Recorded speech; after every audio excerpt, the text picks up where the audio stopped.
Hello दोस्तों, welcome back to the channel Srishti study point. और आप सभी को पता है बिहार टीआरई फेज़ 2 इसके जो है अभी रजिस्ट्रेशन हो रहे हैं और बच्चे रजिस्ट्रेशन कर भी रहे होंगे जो टीचर बनना चाहते हैं बिहार में।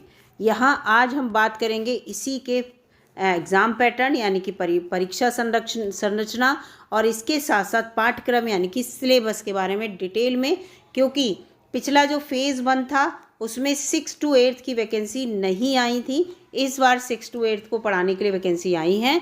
पिछली बार 1 to 5 के लिए आई थी, 9-10 के लिए पिछली बार भी थी, 11-12 के लिए भी थी और इस बार भी हैं। तो उसके सिलेबस में आपको कोई अंतर नज़र नहीं आएगा। फ़िलहाल यहाँ पर सारी हम डिटेल में जानकारी लेंगे। और वीडियो अगर अच्छी लगे तो लाइक कीजिएगा, चैनल पर नए हो तो सब्सक्राइब कीजिएगा।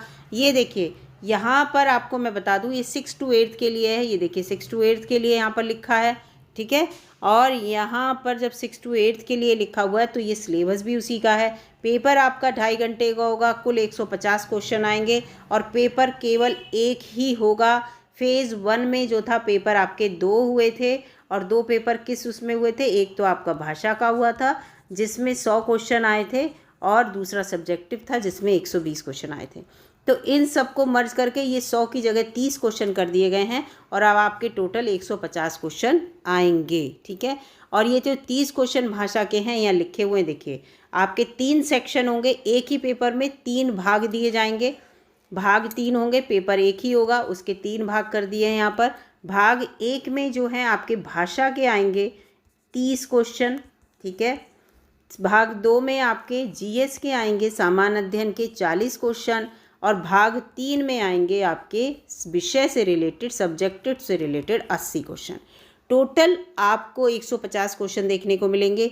ये सब्जेक्टिव वो होंगे जो 6 to 8 के लिए 3 सेक्शन हैं। 6 to 8 के लिए 3 सेक्शन तो हैं, एक साइंस ग्रुप है, एक एसएसटी ग्रुप है यानी कि सामाजिक विषय वाला, और एक आपका भाषा वाला जो लैंग्वेज वाला है वो वाला। 3 ग्रुप्स में किसी एक ग्रुप में आप फॉर्म भरेंगे जिसमें आपने ग्रेजुएशन कर रखा हो, ठीक है, उसी से रिलेटेड है यहाँ पर। तो इसमें इसके जो क्वेश्चन है जो भी आप सेलेक्ट करेंगे उसके 80 क्वेश्चन ये वाले आपको देखने को मिलेंगे। जीएस के 40 क्वेश्चन सबके लिए कॉमन होंगे, भाषा के 30 क्वेश्चन सबके लिए कॉमन होंगे। तो आप समझ जाइए 40 और 30 70 क्वेश्चन जो होंगे वो सभी बच्चों के सेम होंगे बिल्कुल। लेकिन 80 जो क्वेश्चन होंगे वो आपने जिस सब्जेक्ट को चूज़ किया है, जिससे ग्रेजुएशन किया है, जिससे ग्रेजुएशन कर रखा है, आपके उसी के क्वेश्चन होंगे। 80 क्वेश्चन आपके अलग होंगे। तो इतने आपके 150 क्वेश्चन होंगे। लेकिन आपको बता दूं, भाग 1 जो भाषा का है, अर्हता परीक्षा है, ये अर्हता परीक्षा है 30 क्वेश्चन। इसमें आपको पास होना अनिवार्य होगा, यानी कि 30 में से 9 नंबर लाना आपको बहुत ज़रूरी है। अगर आप 9 नंबर नहीं लाए तो आप फेल माने जाएंगे, आपको पास नहीं आंका जाएगा। वीडियो है चैनल पर, आप देखिएगा। बीपीएससी के चेयरमैन जो हैं अतुल प्रसाद जी, उन्होंने साफ कह दिया है। लेकिन यहाँ पर जब आपके एग्ज़ाम होगा और अगर समान नंबर आ रहे होंगे तो भाषा के नंबर ही देखे जाएंगे किस बच्चे के ज़्यादा हैं। जिसके ज़्यादा होंगे, भले ही आपके ओवरऑल समान नंबर हैं, तो जिसके ज़्यादा नंबर होंगे उसको पहले मौका मिलेगा। और अगर उसमें आपके समान आ रहे हैं तो आपकी डेट ऑफ बर्थ और अल्फ़ाबेटिकली वो सब देखा जाएगा। फ़िलहाल यहाँ पर ये आपको मैं बता चुकी हूँ कि 3 भागों में पेपर होगा और क्या क्या इसकी कॉमन फैक्टर होंगे। अब यहाँ पर हम 6 to 8 का सिलेबस देख लेते हैं। तो देखो ये पूरा लिखा है 3 भागों में होगा। भाग 1 में आपका जो भाषा का पेपर होगा उसमें अंग्रेजी के कितने क्वेश्चन होंगे, तो मैं आपको बता दूं, अंग्रेजी के आपको 8 क्वेश्चन देखने को मिलेंगे 30 में से। भाषा की बात कर रही हूं मैं, भाषा के 30 क्वेश्चन में से अंग्रेजी के 8। और उसके अलावा अगर आप हिंदी चूज़ करते हैं तो 22 क्वेश्चन हिंदी के, अगर आप उर्दू चूज़ करते हैं तो 22 क्वेश्चन उर्दू के, अगर आप बांग्ला चूज़ करते हैं तो 22 क्वेश्चन बांग्ला के, ठीक है। अंग्रेजी के आपको 8 क्वेश्चन जरूर मिलेंगे और प्लस 22 में आप जो भी भाषा चूज़ करेंगे उसके मिलेंगे। 30 क्वेश्चन आपके यहाँ पर हो जाएंगे, ठीक है। तो ये यहाँ पर दे रखा है, भाषा का व्यवहारिक ज्ञान होना चाहिए आपको इनमें से भाषाओं का। इस भाग में अर्थान कम से कम 30% अंक अनिवार्य है, यानी कि 30 नंबर में से आपको 30% अंक लाने हैं 30 नंबर में से। तो वो आपके 9 अंक होंगे। कितने अंक होंगे? 9 अंक, जो मैंने अभी आपको बता दिया। भाग 2 में बता रहे हैं कि सामान्य अध्ययन के लिए प्राथमिक गणित आएगी जो प्राइमरी की है, मानसिक क्षमता परीक्षण, सामान्य जागरूकता, सामान्य विज्ञान, सामाजिक विज्ञान, भारतीय राष्ट्रीय आंदोलन, भूगोल, पर्यावरण आदि ये सब शामिल होगा। तो इस चीज़ को भी ध्यान में रखिएगा। और भाग 2 ये सामान्य अध्ययन है, सामान्य अध्ययन जीएस जो होती है, तो इसमें आपके लिए सब कुछ देखने को मिलेगा। गणित भी मिलेगी, रीजनिंग भी मिलेगी, और जी जो सामान्य जागरूकता होती है अवेयरनेस से रिलेटेड, विज्ञान आएगी। सामाजिक विज्ञान में आपको इतिहास, भूगोल सब देखने को मिलेगा, भारतीय राष्ट्रीय आंदोलन जो भी हैं वो सब, ठीक है। सामाजिक विज्ञान, और इसके साथ देखिए भूगोल यहाँ पर अलग बता भी दिया है इन्होंने, और पर्यावरण भी शामिल है।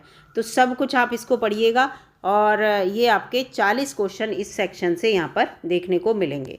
इसके बाद भाग 3 आ गया। तो भाग 3 में देखिए इन्होंने बता दिया कि भाग 3 में आपको अपना एक पत्र का चुनाव करना होगा, चाहे आप गणित विज्ञान से हैं तो आप साइंस साइड में आएंगे, सामाजिक विज्ञान और हिंदी, उर्दू, संस्कृत और अंग्रेजी, ये आपका भाषा के हो गए, ठीक है। 3 सेक्शन बताए थे मैंने, इससे आपके 80 क्वेश्चन आने वाले हैं जो भी सेक्शन आप चूज़ करेंगे। तो यहाँ पर पूरा लिखा है कि भाग 3 में पिछड़ा वर्ग, अति पिछड़ा वर्ग कल्याण विभाग के अंतर्गत प्रारंभिक शिक्षक प्रशिक्षित के लिए एक विषय पत्र है, और उम्मीदवारों द्वारा इन पत्रों में से किसी एक पत्र का चुनाव करना होगा, और ये पूरा यहाँ पर लिखा है। उपरोक्त में क्या है, पूरा ये जो क्वेश्चन होंगे आपके SCERT NCERT बेस्ड होंगे, और न्यूनतम अर्हता के आलोक में ही होगा कि आपको मान लीजिए 40% अंक मिनिमम लाने हैं, तो ऐसे आप ऐसा पेपर बनेगा कम से कम आपके 40% अंक मिल जाए, ये इन्होंने कहा है। ये भी सेम है सामान्य अध्ययन को लेकर भी, कि न्यूनतम अर्हतांक के आलोक में ही रहेगा, कि आपके जो कम से कम मार्क्स आपको ज़रूरत है उतने आप कर लें हर हाल में, इतना कठिन पेपर नहीं होगा कि आप उतने भी ना कर पाएँ। तो यहाँ पर ये लाइन दी हुई है। तो ये तो 6 to 8 के लिए पूरा मैंने आपको सिलेबस बता दिया, और 6 to 8 के लिए ये जो है ज़्यादा टफ आपको बता दूँ नहीं आएगा, जो सरकारी स्कूल की आपकी किताबें हों, ठीक है। 1 to 8, 1 to 1st और 2nd में तो ऐसा कुछ नहीं है, 3rd to 8th तक की अगर किताबें आप अच्छे से पढ़ लेते हैं सरकारी स्कूल वाली, तो निश्चित रूप से आप अच्छा पेपर कर पाएंगे यहाँ पर। फिर इसके बाद यहाँ पर अब हम आ जाते हैं 9th 10th को लेकर। तो इसके भी 3 सेक्शन है, बिल्कुल वैसे ही जैसे 6 to 8 के लिए हैं, और यहाँ भी वही बात है कि 30 क्वेश्चन आपको दिए जाएंगे, उसमें से 30 क्वेश्चन अनिवार्य हैं भाषा से रिलेटेड। और यहाँ पर इसके साथ साथ भाग 2 में भी सामान्य अध्ययन का दे रखा है, इन्होंने बताया है, और वही सामान्य अध्ययन जो न्यूनतम अर्हतांक को ध्यान में रखेंगे, और वही सब जो कि 6 to 8 के लिए नियम बताए हैं वो नियम इसमें भी दे रखे हैं।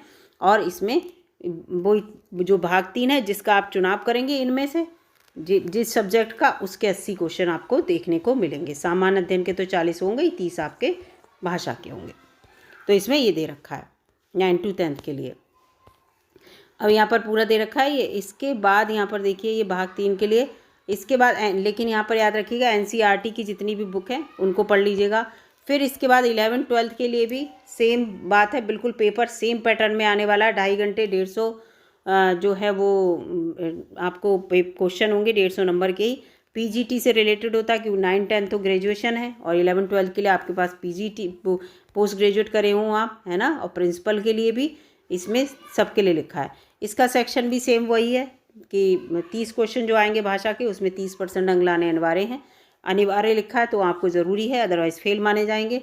भाग 2 में सामान्य अध्ययन के वो 40 क्वेश्चन आएंगे, और वही सब लिखा है, गणित और सामान्य जागरूकता, सामान्य विज्ञान, राष्ट्रीय आंदोलन, भारतीय राष्ट्रीय आंदोलन, भूगोल।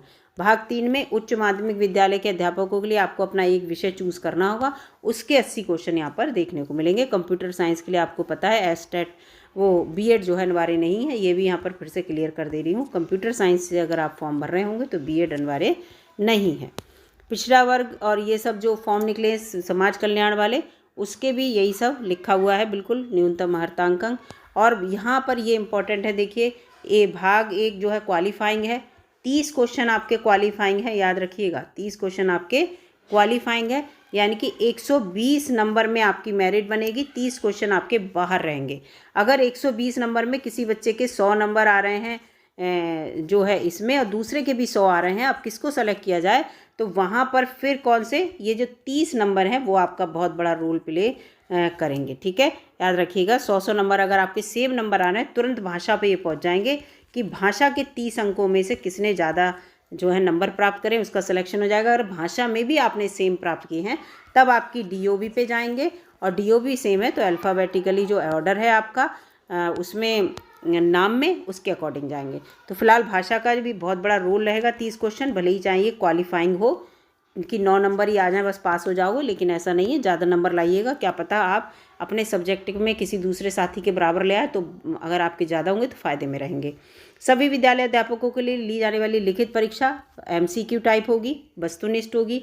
प्रत्येक गलत उत्तर के लिए ऋणात्मक अंक नहीं होगा, नेगेटिव मार्किंग नहीं है, याद रखिएगा। उक्त लिखित परीक्षा का कोई पुनर्मूल्यांकन नहीं है कि आप सोचो हम दोबारा से अपनी कॉपी चेक करा लेंगे, नहीं।